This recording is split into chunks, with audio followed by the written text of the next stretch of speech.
보실 말씀은 마태복음 10장 16절에서 20절입니다. 보라 내가 너희를 보냄이 양을 이리 가운데로 보냄과 같도다. 그러므로 너희는 뱀같이 지혜롭고 비둘기같이 순결하라. 사람들을 삼가라. 그들이 너희를 공회에 넘겨주겠고 그들의 회당에서 채찍질하리라. 또 너희가 나로 말미암아 총독들과 임금들 앞에 끌려가리니 이는 그들과 이방인들에게 증거가 되게 하려 하심이라. 너희를 넘겨줄 때에 어떻게 또는 무엇을 말할까 염려하지 말라. 그때 너희에게 할 말을 주시리니 말하는 이는 너희가 아니라 너희 속에서 말씀하시는 이 곧 너희 아버지의 성령이시니라. 아멘.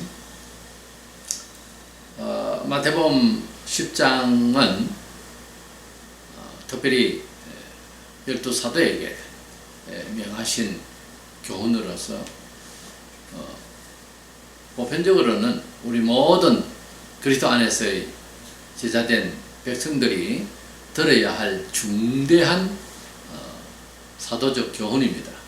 그래서 이 말씀의 내용에서 사도들을 세상으로 전독해 하려고 보내시는 이 심정이 마치 양을 이리 가운데에 보낸 것 같도다, 그렇게 말씀하셨습니다.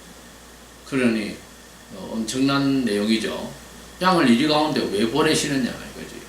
그렇지 않습니까? 양이 이리 가운데 가면 틀림없이 잡아먹히고 상당히 위험한 이야기죠. 그래서 이리 가운데 양이라는 저지로 말씀을 나누고자 합니다. 첫 번째, 우리가 하나님 안에서 예수의 믿음으로 우리가 하나님의 양이 되면 세상 사람들이 이리로 보입니다. 흉악하게 사람을 대한다 이런 뜻이 아니고 내가 하나님 앞에 양이 되면 이리가 눈에 보인다니까요. 하나님의 양이 안 되면 세상이 이리로 충만한 것이 안 보입니다. 왜냐하면 내 마음이 이리니까 이렇게 상대적으로 그런 거부감이나 발견이 거의 되지 않습니다. 성경에 우리 하나님을 믿는 사람을 양에 비유합니다. 여호와는 나의 목자시니 내가 부족함이 없으리로다. 시편 23편 1절에 여호와는 나의 목자시니 할 때는 양이라는 말이 있습니다. 나는 양이고 하나님은 목동이시고 목자시다. 우리 하나님께서는 우리를 양으로 보시고 당신께서는 목자로 비유하는 가운데서 예수님께서 구원해야 할 영혼들을 바라보시면서 양들로 보셨습니다. 마태복음 9장 36절에 무리를 보시고 민망히 여기신 이는 저희가 목자 없는 양과 같이 고생하며 유리함이라.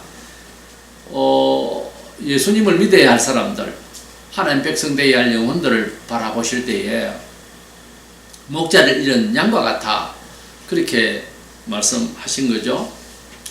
제가 손에서 자라면서 염소도 먹여보고 양 키우는 사람도 알고 있는데 이 얘기를 들어보면 우리 염소들은 주인이 없어도 제 집을 해가 지면 들에서 풀을 먹다가 돌아와요.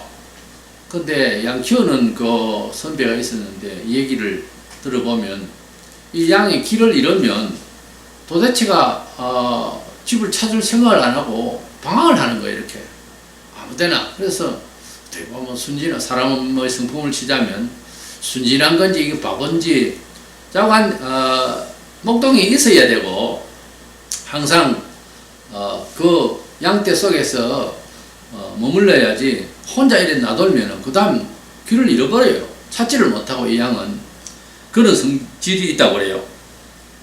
이래서 이 양은 항상 목자 옆에 있어야 되고 그래서 그 목자가 인도하는 대로 졸졸 따라가야만 하는 것입니다. 우리가 이 세상에 예수 믿고 복음 전파하고 또 그렇지 아니하여도 우리가 부름을 받고 하나님의 자녀이면은 본문 16절에 말한 대로 보라 내가 너희를 보냄이 양을 이리 가운데로 보낸 것 같도다.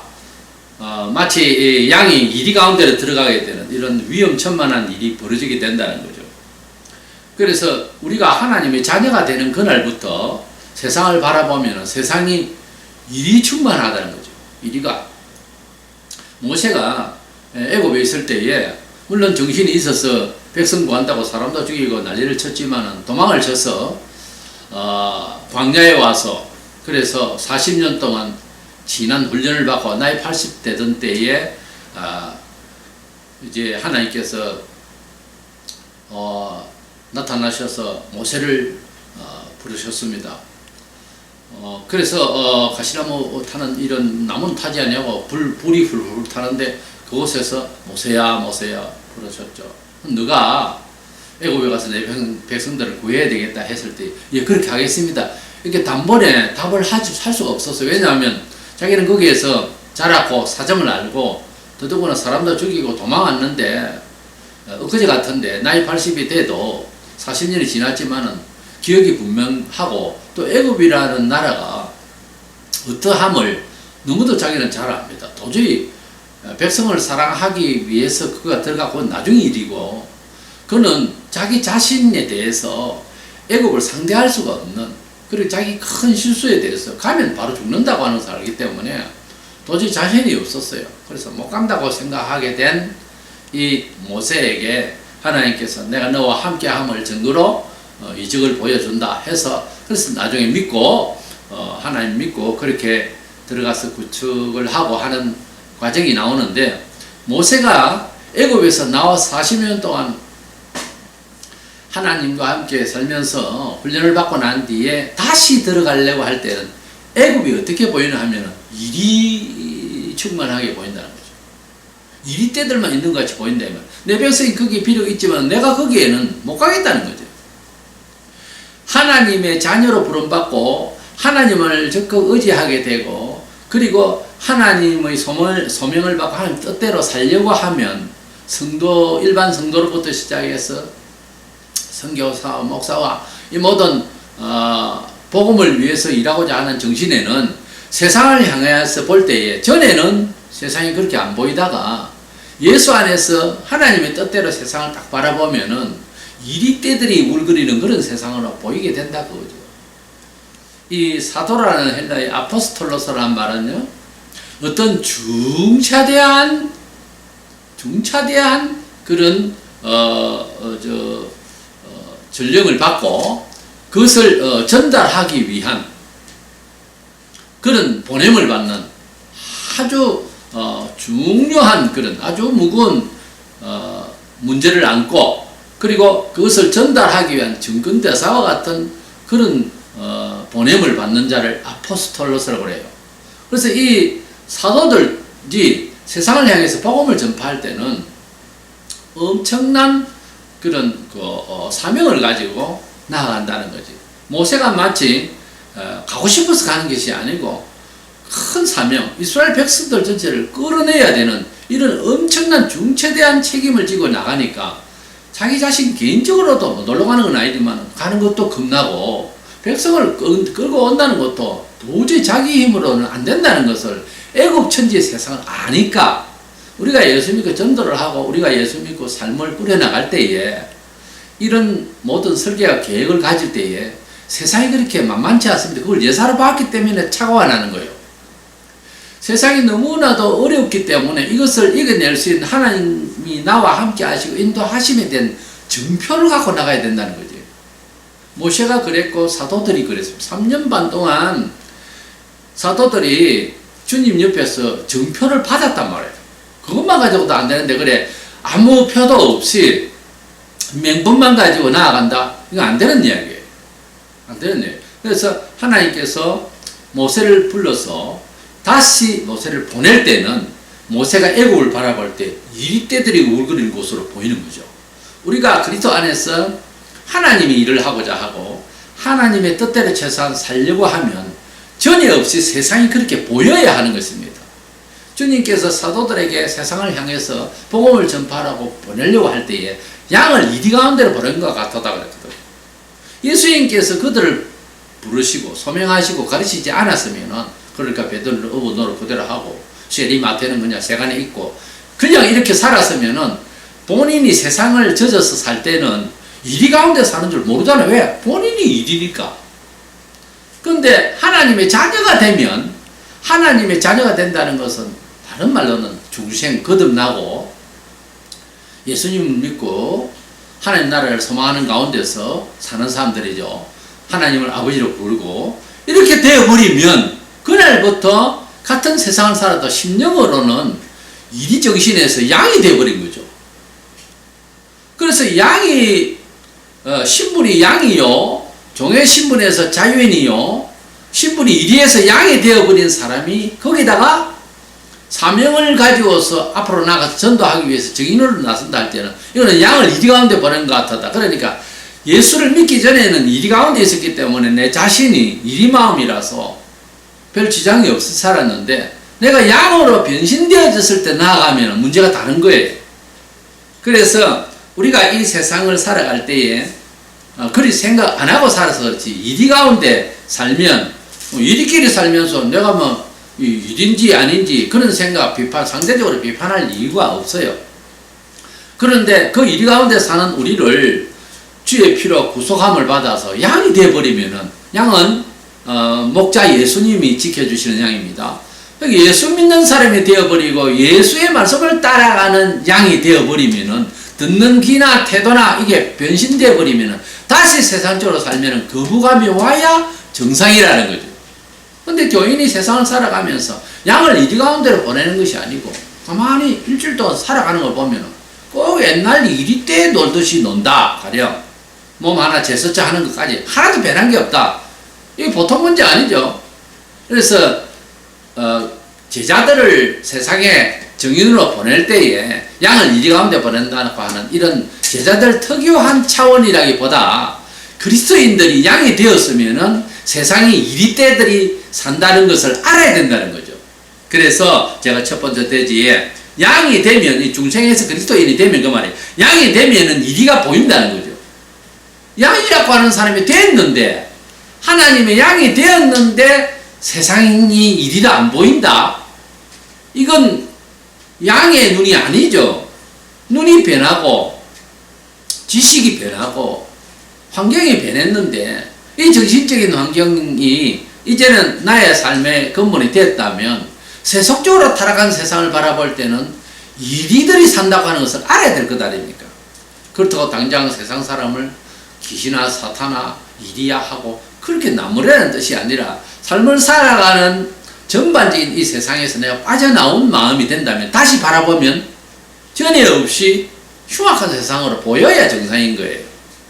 그러니까 그렇게 쉽지 않다고 하는 것, 세상을. 이것을 이기려면 예수 안에서 훈련을 받아야 된다는 거. 그냥 원론적으로 하나님을 믿는다 하면 그날부터 지켜주신다. 뭘 지켜주세요? 어떻게 지켜주신다고?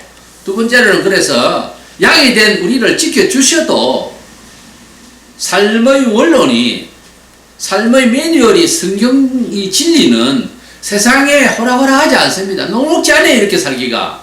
그래서 핍박이라는 게 따른다는 건데 그것은 운명으로 받아들여야 되는 거예요. 하나님의 자녀이기 때문에 그렇다는 거지. 17, 8절에 보면 너희를 공회에 넘겨주겠고 그들의 회당에서 채찍질하리라. 또 너희가 끌려가리니 이 모든 것들이 어떻게 된다? 증거가 된다고 그랬어요. 우리가 하나님을 믿고 하나님 뜻대로 살려고 하고 전도를 하려고 할 때 이리 가운데 들어가서, 즉 세속에 들어가서 말씀을 나누려고 하고 행동을 하고 선택을 하고 그렇게 주장을 할 때에 핍박이 따른다는 거지. 끌려가기도 하고 순교까지도 당한다는 거지. 하나님께서 우리를 양으로 삼으실 때는 하나도 안 다치고 죽지도 아니하고 그렇게 보호한다는 뜻이 아니에요. 주님께서 제자들에게 양을 이리 가운데 보낸 것 같다 했잖아요. 가면 찢길 수도 있죠. 예, 찢어질 수도 있고 잡아먹힐 수도 있는 거예요. 한 마리 두 마리 보내는 게 왕창 보내면은 이리 때들이 와서 막 잡아먹고 일부 찢긴 사람은 도망가고 양은 도망가고 또 어떻게 또 찢기지도 않는 무리 속에 있었으면 괜찮을 거고 위험만 느끼고 똑같잖아요. 교회사적으로 수명은 또 찢겨서 죽고 또 다치기도 하고 핍박과 환난과 순교는 어쩔 수 없는 거예요. 주님께서 너희들은 핍박을 안 당하리라 그런 말씀 없어요. 핍박을 당하리라 하면서 왜 그 이리 가운데 보내느냐? 왜? 하나님이 계시고 심판하심에 대한 복음과 심판에 대한 내용을 증명하기 위해서 그렇게 되어진다라고 했어요. 목숨을 무릅쓰고 그 증거를 하거든요. 그 태도, 그 환난 중에도 복음을 증거하고 그 사상대로 사는 것, 그거 자체가 내가 너희들에게 원하는, 사람들에게 각성시키고 하나님의 존재 감각에 대해서, 하나님의 존재에 대해서 그들의 감각을 일으키기 위해서 너희들을 희생시킨다는 거죠. 그러니까 조금 무거워지죠. 우리가 양으로 부름을 받은 건 좋단 말이에요. 이리정신에서 양으로 돌변시켜서 얼굴까지 다 변해가지고서 그냥 일인데, 흔적은 일인데 이게 양이야.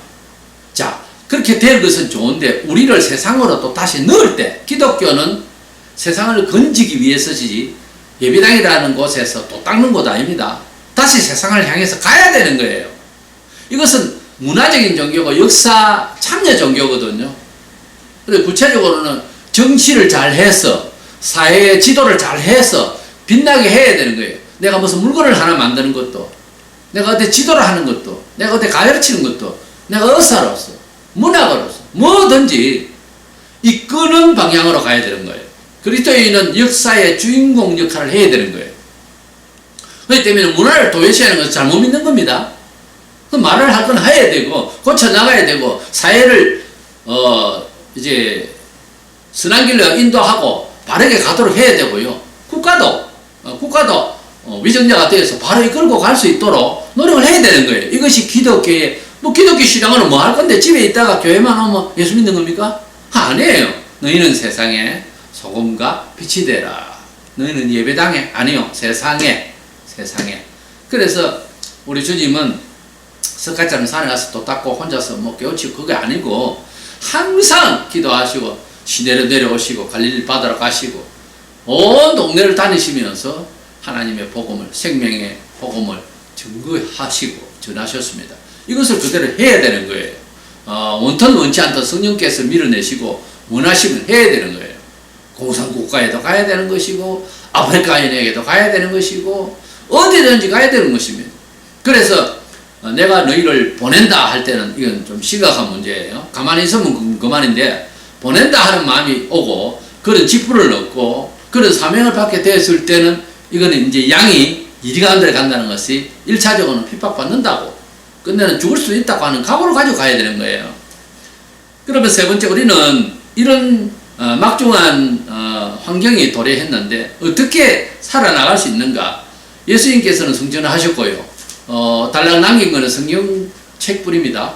그러면 우리는 이 교회 시대에 제자들에게 하신 말씀을 이루려면 어떻게 되느냐? 주님이 누차 부탁을 하신 것이 성령의 이끌림을 받으라고 그랬어요. 사도들도 3년 넘어 이렇게 배우고 교육받고 눈여겨받고 감동도 받고 해도 그걸로서 그렇더라, 그랬다더라, 그렇게 말씀하셨다, 그걸로서 증인이 될 수가 없었어요. 그래서 주님이 성천 직전에 반드시 성령을 받아서 권능을 받아야 증인이 된다고 그랬어요.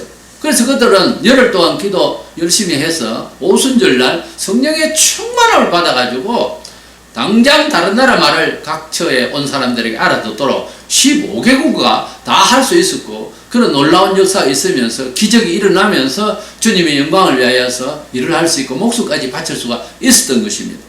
성령의 역사가 아니면은 양을 이리 가운데 보내겠다 하는 주님의 의지를 이룰 수가 없어요. 아예 들어가지도 못해. 들어가서도 상대적으로 충동이 일어나는 이런 일들에 대해서 감당을 못합니다. 성령이 감당하도록 해야지 인격과 교양과 인정과 돈 한계가 와요. 절대 안 됩니다. 그거 가지고 할 것 같으면 기업에서 의논 잘해서 기독교를 확산시킬 수 있게 안 돼요. 돈이나 명예, 인기, 특별히 교양, 도덕까지 그걸로서 복음을 전가하는 일에 끝까지 가느냐? 못 가요. 못 한다니까. 이 세상의 지식과 명예와 교양과 도덕과 이 모든 돈과 이 모든 힘들은요, 마치 꺾여있는 꽃과 같아요. 이렇게 화분에 꽂혀있는, 화병에 꽂혀있는 꽃나무와 같습니다. 이미 잘려져 있어서 얼마 안 가면은 이건 뿌리가 없어서 죽어요. 우리 사람이 하는 일을 믿지 마세요. 이거는요, 한계가 오면은 끝이 보입니다. 그래서 탁 넘어져요. 아, 나는 그까지는 못해. 그러죠. 못하죠. 아무리 의지를, 아무리 수련을 한 사람이고 해도 사람이 가지고 있는 지혜와 이런 것으로서는 하나님의 소명을 감당할 수가 없어요. 그걸 뭐라고 변명할 뿐이지 순종을 못해요. 하고 끝까지 목숨을 내밀고 그래서 다도대 목이 잘리더라도 끝까지 갈 수 있는 것은 성령께서 역사하셔야지. 그건 인격과 교양과 의지로 안 된다니까요. 그런데 어떻습니까? 얼마나 많은 사람들이 인격과 교양과 자기 순수 의지 그걸로 되는 줄 알아요. 그러니까 착오가 나는 거죠. 갈등이 오고. 그럼 갈등하지 마세요. 잘못 알고 있는 거니까. 모를 때 그렇게 갈등하게 되는데 그 갈등하는 것도 기준이 있어야 되거든요. 아, 이거 이렇게 돼야 되는데 왜 안 되지? 갈등. 그건 아니에요. 그렇게 되는 게 아니기 때문에. 그래서 하나님의 일은 하나님이 하신다고 성령께서 우리가 알고 있는 또 신앙 고백을 하고 있는 우리 입술대로 역사를 하려면은 성령께서 지켜주셔야 된다는 거죠. 보면 19절 20절에 너희를 넘겨줄 때에 어떻게 또는 무엇을 말할까 염려하지 말라. 그때 너희에게 할 말을 주시리니 말하는 이는 너희가 아니라 너희 속에서 말씀하시는 이곳 너희 아버지의 성령이시라고 그랬어요. 예수님을 구주로 믿는 것부터 성령께서 역사하신 거예요. 고린도서 12장 3절에. 우리가 성령께서 역사하지 않으면은 주의 길을 따라갈 수가 없어요. 갈라디아 5장 12절에 성령을 따라 행하라 하는 말씀은 결국은 하나님의 말씀을 알지만은 성령에 의존하지 않으면은 안 따라가신다 그거예요. 그러니까 이 장사가 없어요. 잘난 사람 아무도 없다니까. 하나님 앞에 무조건 기도하고 순종하게 하여 자기를 처복종시키고 짓누르고 내리고 온갖 짓을 다 해야 되는 거예요. 그래야 내가 알고 있는 바 좋은 줄은 아는데 그대로 행동이 안 되더라는 거죠. 때문에 성령께서 감화감동 역사하여 주시면은 이것이 가능해요. 그리고 마침내 어느 정도 감당이 되나 하면은 이제 두 번째 말씀드린 대로 양이 되어서 일 가운데 가면 핍박을 받게 되는데 어려움을 당하잖아요. 그 어려움에 대한 인식이 달라져요. 우리가 보통 예수 믿고 고난이 오거나 어려움이 오거나 갑자기 상대적으로 나 왜 이래? 이렇게 되면 하나님 앞에서 믿음이 흔들리는 거예요. 하나님 안 지켜주시나? 뭐 이런 식의 생각이 들잖아요. 그럴 때에 우리는 이 말씀을 생각해야 돼. 사도들이 핍박을 받았을 때 사도행전 5장 41절에 사도들은 그 이름을 위하여 능력받는 일에 합당한 자로 여기심을 기뻐하면서 공회 앞을 떠나니라. 그러니까 예수 믿고 예수의 뜻대로 살고 또 거기에 또 전도까지 하고 전도인까지 된다면 핍박을 받는단 말이에요. 핍박을 받을 때 예수 믿노라고 하다못해 안 믿는 까지 태어나서 주일날 일하러 가지 않은데 예배당에 예배드리러 가야 된다 하고 가면 당장 뺨을 맞고 오든지 갔다 와서 두드려 맞든지 수가 나요. 저는 늘 그렇게 핍박받고 살았으니까 당장 그렇게 일어납니다. 아무래도 누구나 다 그렇죠. 생활 방식이 달라졌으니까. 그랬을 때 그 핍박을 받을 때 어떤 마음이 드느냐면 내가 체험을 해서 하는 거예요. 동네 구설할 때 말에다가 얼마나 많은지 모릅니다. 이거 할 때에 이 두드려 맞는 이유를 내가 알게 되거든요. 왜냐하면 성경에 있는 내용이니까 내가 여기 있는 나다 라고 생각을 여기 있는 사람의 입장이 내다 라고 하는 생각이 드니까 기뻐지는 거예요. 주님께서 나를 믿는 자는 핍박을 받으리라 했을 때에 예수 믿고 게으름 피우다가 사회 잘못하고 두드려 맞는 것은 그거는 감동스러운 일이 아니잖아요. 마땅히 맞아야 되는 일이지만 예수 믿노라고 하는 예수 사상 때문에 나의 선택 때문에 핍박을 받고 손해를 완전히 현실적으로 본다든지 여러 가지로 놓치고 힘들고 핍박받고 뺨 맞고 매를 맞고 감옥까지 간다. 그랬을 때 기쁨이 생깁니다. 주님을 위하여서 하는 전제가 분명하게 이 사상 때문에 분명하게 그렇게 부딪혀서 내가 핍박을 받으면 사도들과 같이 기뻐하면서 공회 앞을 떠나더라. 기뻐했다고 해서 매를 맞고도 기뻐하고 핍박을 받아도 기뻐진다는 거지. 기뻐하라 해서 기뻐하자가 아니고 기뻐집니다. 왜냐하면 핍박받을 때 비로소 주님이 나를 사랑하신다는 걸 알겠더라니까요. 말씀 원리 안에서 간접적인 경험을 하는 것하고 또 다릅니다. 이것은 기뻐져요 사람이. 그래서 이와 같이 되려면은 양이 이리 가운데에 가서 살려면 결론은 성령 충만하고 성령님이 인도해서 힘을 주셔야 오히려 그것이 불안보다 기쁨으로 접할 수가 있는 데까지 이른다는 거지. 이래서 우리 주님이 우리 성도들을 부르실 때나 사도를 부르실 때는 같은 얘기인데 양을 이리 가운데 보낸 것 같도다 그랬어요. 이리 가운데 양이라는 거지. 오늘 주제였지. 이리 가운데 이 세상은 예수 믿기 전에는 이리들이 산다고 생각을 안 해요. 이리끼리 있으니까. 그러나 양이 되어 보면 이 세상에 온통 다 이리 가운데 있는 거예요. 거기에 내가 뛰어든다는 거지. 현실 생활에 또는 정인으로서 기타 이렇게 하나님의 이름으로 살아갈 때 나아갈 때 핍박도 있다는 것 이것은 운명이에요. 십자가의 길이에요. 어쩔 수 없어요. 증거하시기 위해서 그런 식으로 해서 증거하겠다는 건데 어떻게 주님께서. 그러나 성령께서 충만하시면 오히려 그 일이 슬픔이 아니고 불안보다 기쁨이 생기더라는 거지. 이 증거가 그렇잖아요. 사도들이. 그래서 이 사도행전에서 핍박을 받고 증거하고 죽임까지 당하고 하는 이런 그러나 기쁨 가운데서 열심히 다 하고 있었던 이 제자들은 주님께서 지상에 계실 때 너희들 양을 이리 가운데 보낸 것 같도다 라고 하시면서 또한 너를 함께 하겠다고 하신 말씀들이 전부 다 기억난 거예요.